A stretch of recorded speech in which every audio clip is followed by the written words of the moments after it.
Benarkah ada dugaan pengusutan tambang liar ilegal yang membuat Kabag Operasional Polres Solok Selatan AKP Dadang menembak rekannya hingga tewas, yakni Kasat Reskrim AKP Ulil usai menangkap pelaku tambang ilegal? Kami diskusikan bersama para narasumber. Bergabung saat ini mantan Kabar Reskrim Polri Komjen Purnawirawan Arief Sulistianto dan anggota Komisi Kepolisian Nasional Khairul Anam. Selamat sore semuanya, apa kabar? Selamat sore. Terima kasih sudah berdiskusi bersama kami untuk hari ini. Kapolda Sumatera Barat dalam konferensi pers hari ini menyebut ada dugaan backing tambang ilegal dan ini masih diusut. Sejauh ini Pak Anam, informasi yang diterima Kompolnas, apakah sudah ada bukti yang merujuk ke sana? Iya, pertama-tama kami ucapkan prihatin ya atas peristiwa seperti ini dan kami memberikan atensi terhadap peristiwa ini sehingga dalam waktu yang nggak lama kami akan turun di sana ke lapangan gitu untuk ngecek langsung. Nah, kalau pertanyaannya apakah seperti yang diucapkan oleh Pak Kapolda, saya kira anatomi peristiwanya sementara ini memang menjurus ke sana. Oleh karenanya kami mendorong dan mendukung Polda Sumbar maupun Mabes Polri, karena tim Mabes Polri juga sudah berangkat ke sana untuk mengungkap ini sekomprehensif mungkin. Jadi tidak hanya peristiwa penembakannya, tapi yang melatar belakangnya.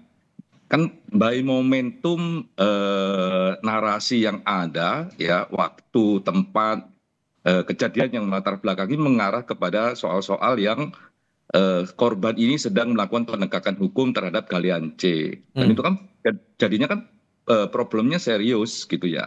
Jadi tidak hanya soal hilangnya nyawa, tapi soal menghalang-halangi kerja yang dilakukan oleh kepolisian dalam konteks penegakan hukum.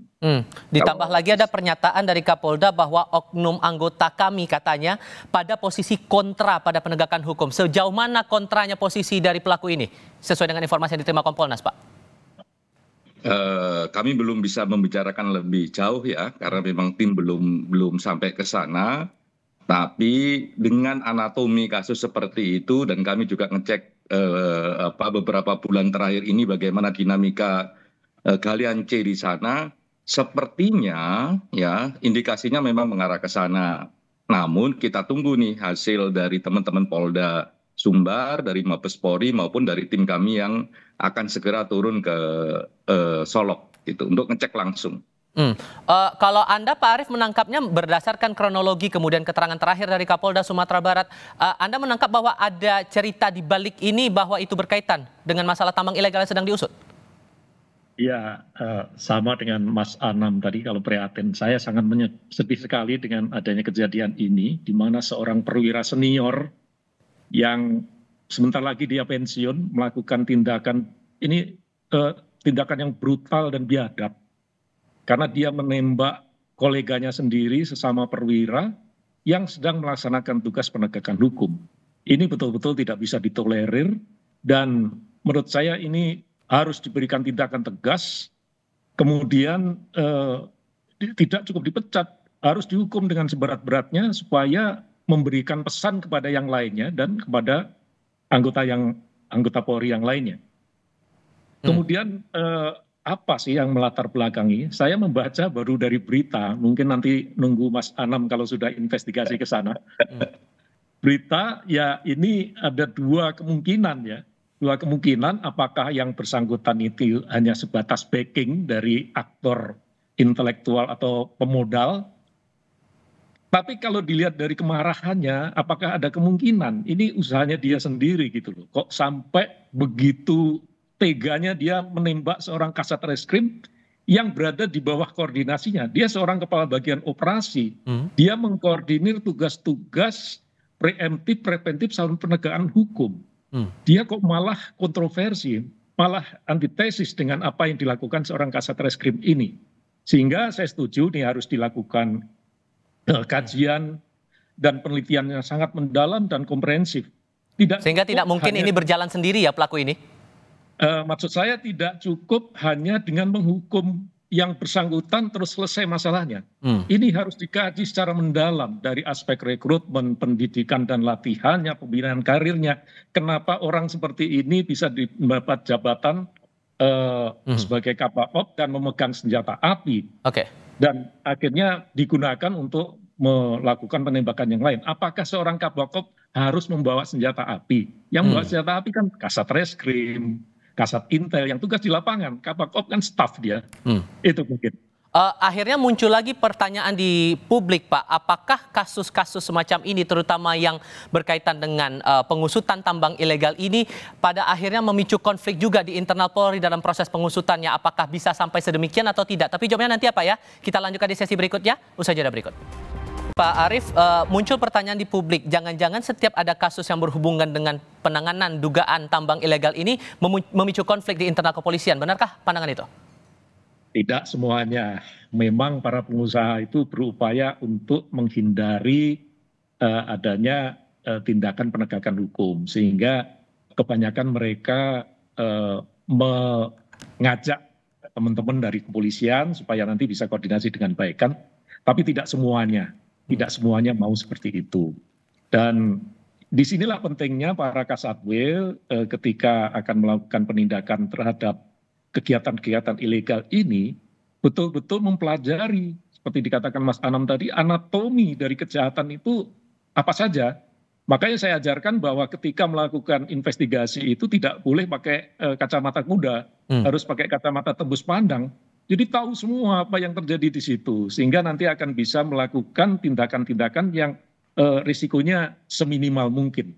Kalau seperti ini kan sayang sekali.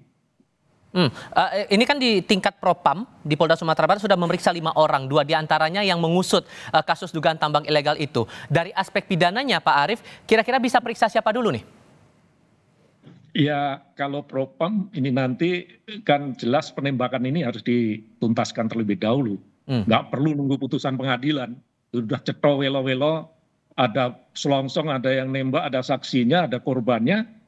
Jelas itu melanggar kode etik dan tidak sesuai dengan Tribrata dan Catur Prastia. Tidak perlu nanti nunggu putusan pengadilan sampai banding, sampai kasasi, sampai PK. Langsung di sidang Komisi Kode Etik pecat, sehingga memudahkan untuk proses persidangan nantinya. Oke, tapi apakah harus menunggu proses etik dulu baru proses pidana berjalan atau bisa berjalan dua-duanya nih? Bisa bareng-bareng, justru saling melengkapi itu. Oke, kalau Mas Anam katanya akan segera menuju ke Solok Selatan nih. Kira-kira kapan waktunya dan langkah pertama apa yang bakal dilakukan oleh teman-teman Kompolnas di sana? Dalam waktu dekat kami akan datang ke sana. Tapi yang penting begini sebenarnya, ya jika ini memang terkait penegakan hukum atas tambang ilegal, maka memang peristiwanya tidak boleh berhenti di soal tembak-menembak. Persis yang dikatakan oleh Pak Arief. Dan ini kan mencerminkan bahwa ini sedang nantangin ini. Penegakan hukum dilakukan oleh kepolisian, ditantangin oleh siapapun yang punya kepentingan di soal tambang tersebut. Oleh karenanya memang negara nggak boleh kalah. Gitu. Nah kalau penegakan hukum kalah, ya ini problem serius bagi kita semua. Oleh karenanya memang kami sejak awal mendorong dan melihat kasus ini tidak boleh berhenti di soal tembak-menembaknya, tapi juga latar belakangnya. Karena ini untuk kepentingan kita semua, tidak hanya soal persoalan tambangnya, kerusakan lingkungannya, tapi juga soal negara hukum. Oke, gitu ya. sejauh mana kemudian posisi Kompolnas akan meninjau nanti di lokasi? Karena kan dari Komisi 3, Ketua Komisi 3 tadi, Bang Habibur Rahman sempat bilang juga bahwa ada dugaan ini pembunuhan terencana. Sampaikah ke arah sana nanti pengusutannya? Ya, apapun faktanya akan kami lihat ya. Yang pasti kami tidak kepingin berhenti di soal tembak-menembaknya. Ya, yang pasti kami juga kepingin melihat apa yang menjadi latar belakangnya. Dan kami akan memberikan pengawasan terhadap mekanisme yang dipilih oleh teman-teman kepolisian untuk lebih komprehensif melihat kejahatan ini. Jadi anatomi kejahatannya itu tidak hanya pada eksiden yang berlangsung, tapi latar belakangnya. Karena ini memang problem serius gitu. Kayak misalnya begini, ada sakwa sangka, apakah dengan kasus ini mencerminkan misalnya manajemen penanganan sebuah kasus di Polres misalnya bermasalah. Nah, itu juga kepingin kami lihat rentang kendali dan sebagainya. Nah, oleh karenanya komprehensivitas dari cara melihat kasus ini jadi sangat penting bagi kita semua.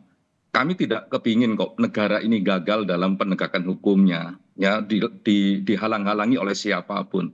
Nah, kami mendukung kepolisian untuk melakukan sedalam-dalamnya, apalagi Pak Kapolri sudah sangat tegas mengatakan siapapun yang ada di balik peristiwa tersebut harus diusut tuntas. Oleh karenanya sebenarnya tidak hanya Propam yang segera jalan, ya, tapi juga Krimum juga harus jalan mengusut ini. Gitu. Jadi dua-duanya juga komprehensif gitu. Oke. Kalau sekarang misalnya problemnya update yang sekarang misalnya 5 orang sudah diperiksa, sebenarnya kan ada di malam itu juga orang yang sedang menjalani pemeriksaan oleh Kasat Reskrim. Nah itu kan juga segera bisa diperiksa sehingga kasusnya bisa berkembang. Saat ini tidak hanya di soal internal dengan Propam, tapi juga Bidum, soal anatomi kejahatannya. Oke, kalau dari Kompolnas masih akan mengkaji itu, kalau menurut Anda Pak Arief, untuk konteks pembunuhan terencana seperti dugaan yang disampaikan Ketua Komisi 3 DPR, ini terpenuhi atau tidak? Singkat saja. Jadi tidak bisa gegabah menerapkan unsur perencanaan itu, sehingga alat bukti proses peristiwanya harus didukung dengan alat bukti yang cukup. Tetapi setidaknya ini pasal 338 pembunuhan itu sudah terpenuhi. Tinggal nanti dilengkapi dengan alat bukti yang lain, apakah itu ada perencanaan atau tidak. Tapi yang paling penting ini adalah perbuatan yang biadab. Polisi adalah penjaga peradaban, sehingga dia harus menjadi manusia yang beradab terlebih dahulu. Dan ini saya titipkan kepada Mas Khairul Anam dengan teman-teman Kompolnas. Jadikan polisi kita polisi yang beradab. Itu dia. Itu dia yang paling penting karena pengusutan dari etik, kemudian dari pidana juga harus tetap seiring sejalan untuk bisa membuat terang kasus ini. Mas Anam dari Kompolnas, terima kasih. Pak Arief juga terima kasih sudah berbagi pandangan bersama kami. Selamat sore semuanya. Selamat sore semuanya.